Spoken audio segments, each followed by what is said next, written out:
नमस्कार, आप देख रहे हैं जिम न्यूज या मैं हूं आपके साथ सौम्या मिश्रा और आप सभी का स्वागत करती हूं हमारे खास कार्यक्रम हेलो आचार्य जी में। हेलो आचार्य जी एक ऐसा कार्यक्रम है जिसमें आपकी समस्याओं का सब समाधान होता है और इस कार्यक्रम में हमारे साथ मौजूद हैं आचार्य अंकित शुक्ला जी। तो आचार्य जी आपका बहुत बहुत स्वागत है। आचार्य जी एक जाने माने फेस रीडर और वास्तु सलाहकार हैं और आपके साथ यहाँ पर जुड़े हुए हैं आपकी ही समस्याओं का समाधान निकालने के लिए। तो आज का जो हमारा विषय है वो बेहद खास है, महिलाओं से जुड़ा हुआ विषय है रसोई का। यानी कि जब पूरे परिवार की बात आती है और उनकी खुशियों की बात आती है तो बात आती है रसोई की। तो हमें अपनी रसोई को किस प्रकार से सजाना चाहिए, किन चीजों का ध्यान रखना चाहिए, हर एक महत्वपूर्ण जानकारी आज हमें आचार्य जी देने वाले हैं। तो सबसे पहला मेरा सवाल यही होगा आचार्य जी कि किस दिशा में हमारा रसोई घर होना चाहिए। नमस्कार, राधे राधे, जय बिहारी जी। जब हमारे गृहस्थ आश्रम में धर्म के स्थापना की बात आती है तो सबसे पहले जो भी स्थान उभर के आता है उसे कहते हैं रसोई घर, यानी भोजन कक्ष। धर्म की स्थापना का सबसे उत्तम स्थान है रसोई घर। आप लोगों के मन में संशय ना आ जाए तो एक बात कह दें कि जब घर को प्रारंभ करने का गृह प्रवेश का समय हो तो उसमें सबसे पहले आपको यह सुनिश्चित करना है कि आपका रसोई घर कहाँ पर होगा, क्योंकि आहार शुद्धि तब तत्व शुद्धि। जब आपका आहार शुद्ध होगा, आहार शुद्धौ सत्व शुद्धि के व्याख्यान को आगे बढ़ाने में हमें सफलता तब प्राप्त होगी जब आपके घर में रसोई घर शुद्ध होगा। कहते हैं जैसा खाएं अन्न वैसा होवे मन, जैसा पिएंगे पानी वैसी होगी वाणी। तो रसोई घर हमारे वास्तुशास्त्र में एक बहुत बड़ा महत्व स्थान ग्रहण करती है। रसोई घर में माता अन्नपूर्णा की कृपा बरसती है और हमारे स्वास्थ्य को उत्तम फल प्राप्त होवे उसके लिए घर में वास्तु के अनुसार रसोई घर स्थापित करना चाहिए। रसोई घर से ही धर्म की स्थापना करते हैं, जीवन के सारे संशय समाप्त करते हैं, क्योंकि जो भी हमारे पेट में होगा वो हमारे मन में पहुंचेगा। आपको सबसे पहले यह सुनिश्चित करना है कि रसोई घर में जो भोजन बन रहा है, जो भोजन पक रहा है वो कैसा है, वहाँ पर शांतिपूर्ण वातावरण है और उसकी दिशा कैसी है। आज हम सभी लोग इस विषय पे चर्चा करेंगे और रसोई घर के माध्यम से आपके जीवन के बहुत सारे संशयों का समापन करने का प्रयास करेंगे। जी आचार्य जी, जिस प्रकार से हम आज बहुत ही विशेष महत्वपूर्ण चर्चा कर रहे हैं, तो जिस तरह की हमारी रसोई होती है तो उस दिशाओं का तो प्रभाव बहुत पड़ता ही है, साथ में सामान का भी बहुत प्रभाव पड़ता है। जो चीज़ें हमारे रसोई में मौजूद होती हैं तो कई लोग अपने हिसाब से चीज़ों को लगा देते हैं, कोई अवस्थित तरीके से किसी की रसोई होती है, तो इसका क्या कुछ प्रभाव हमारे जीवन में, हमारे घर पर पड़ता है? देखिए, हमारे इस गृहस्थ आश्रम में जो भी व्यवस्थाएं हैं वो उत्तम व्यवस्थाएं होनी चाहिए, फिर चाहे वो मंदिर हो, आंगन हो या हमारा शयन कक्ष हो।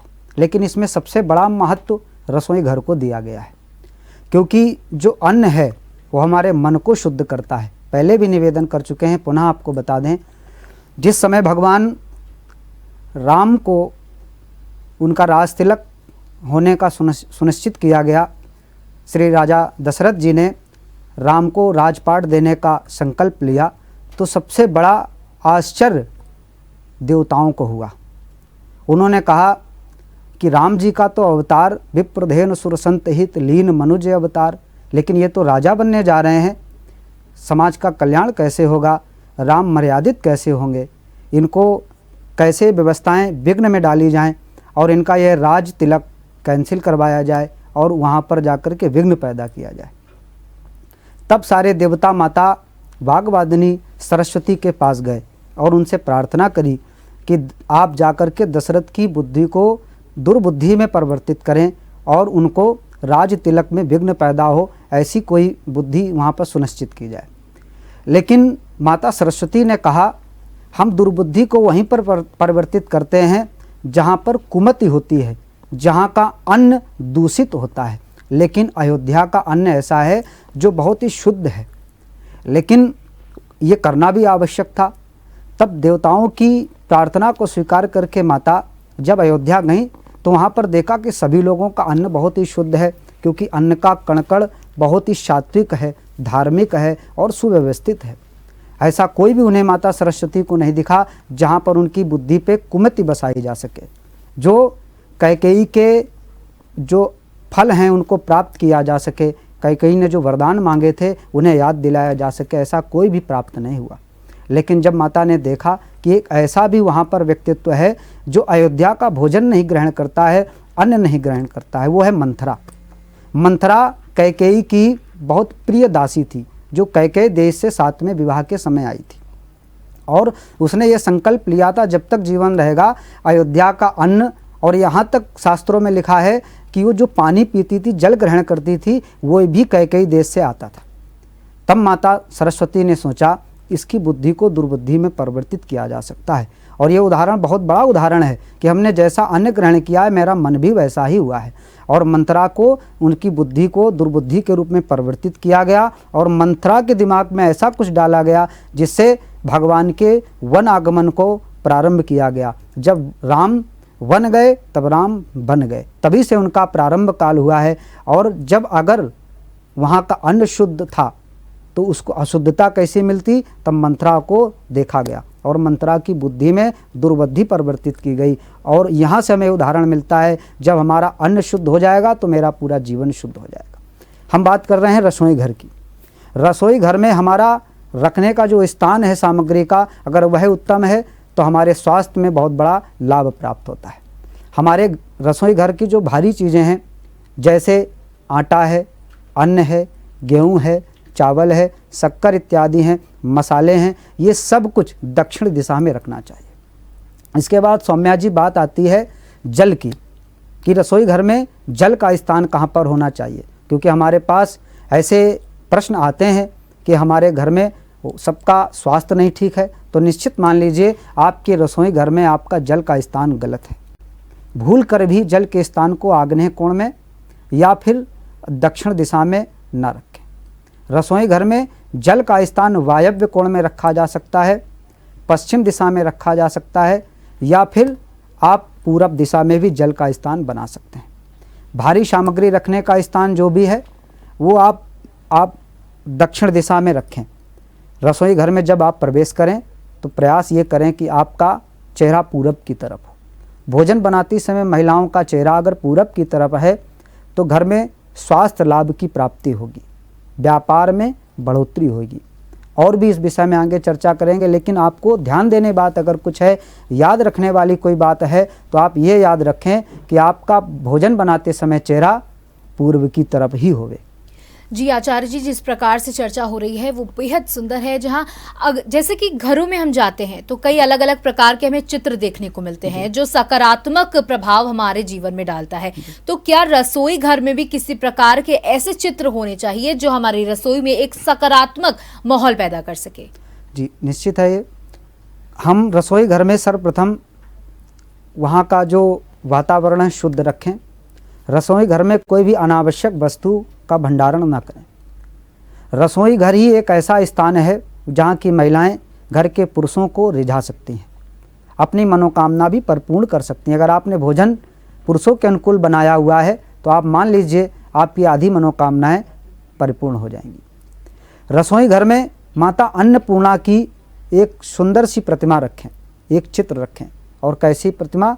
आदाय दक्षिण करेण सुवर्ण दर्वी दुग्धान्न पूर्णमितरेण चरत्न पात्रम अन्न प्रदान निरता नमहेम वर्णाम अम्बाम भजे कनकभूषण माल्य शोभाम। माता अन्नपूर्णा की प्रतिमा, उनकी फोटो आप पूरब दिशा में रखें और ऐसा हो जिनके हाथ में अन्न का पात्र होवे। महादेव भगवान शंकर अपने एक पात्र में माता अन्नपूर्णा से भिक्षा मांग रहे हैं।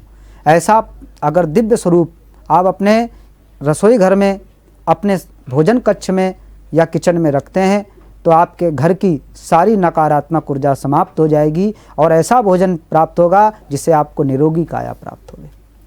जी आचार्य जी, आपने जिस तरीके से बताया कि अन्नपूर्णा जी की अगर मूर्ति हम सही दिशा में लगाते हैं तो हमारे हमेशा धन धान से हम भरपूर रहते हैं।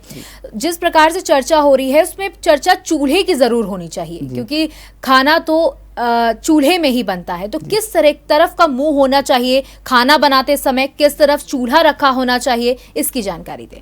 देखिए, हाँ, पूर्व दिशा बहुत ही सकारात्मकता से परिपूर्ण होती है और ये निश्चित है कि भोजन प्रातःकाल या सायंकाल ही बनता है। प्रातःकाल पूर्व की दिशा जागृत अवस्था में होती है।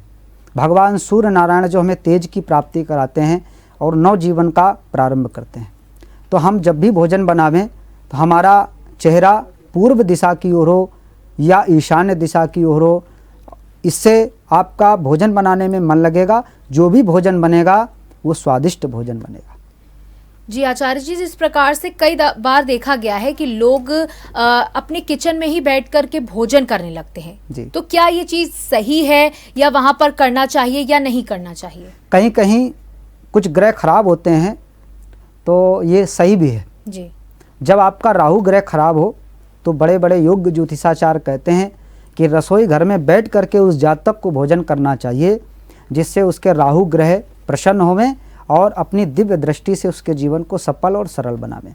लेकिन अगर आपका ग्रह अनुकूल है और कोई भी कमी नहीं है तो रसोई घर में प्रयास ये करें भोजन ना करें।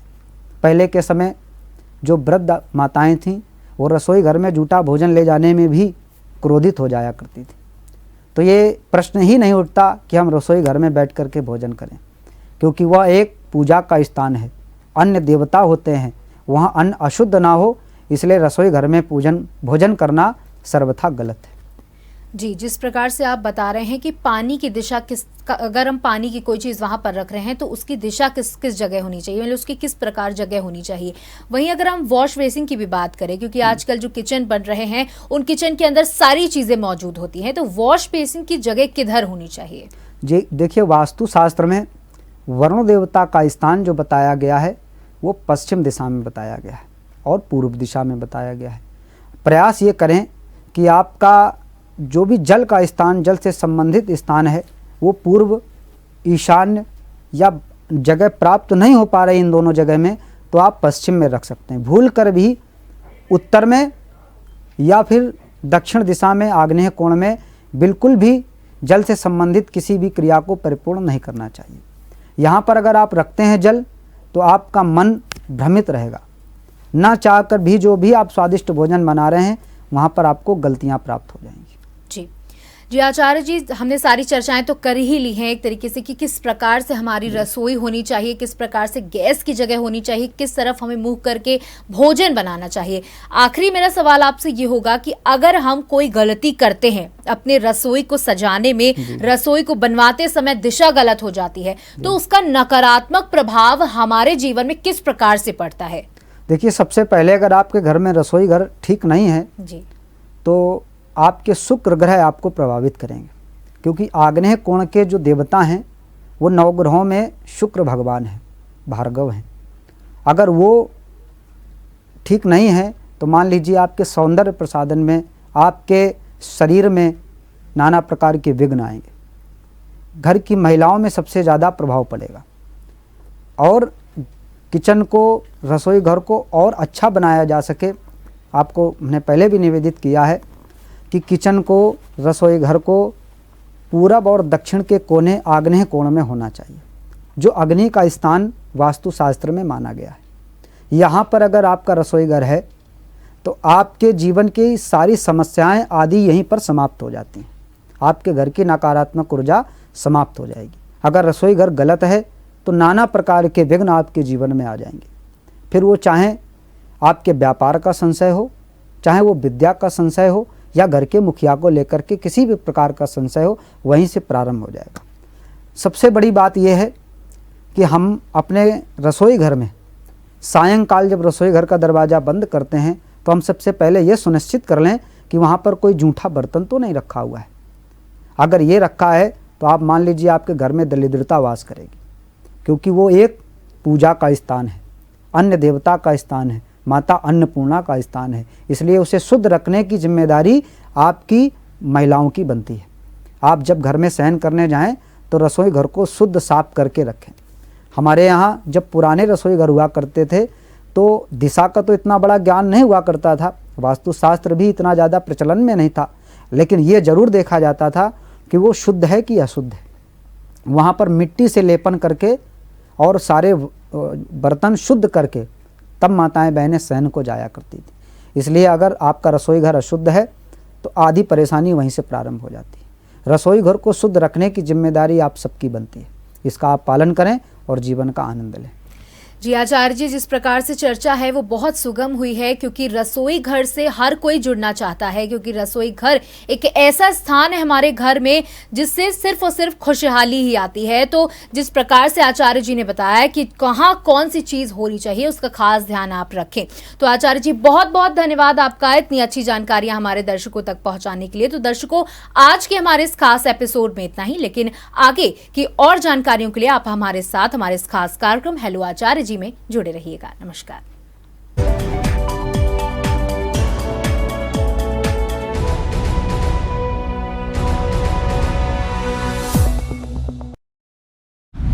अगर आपको हमारा वीडियो पसंद आया हो तो हमें लाइक करें, सब्सक्राइब करें और ज्यादा से ज्यादा शेयर करें। और हाँ, बेल आइकॉन दबाना ना भूलें ताकि हर खबर का अपडेट आप तक पहुंचे तुरंत।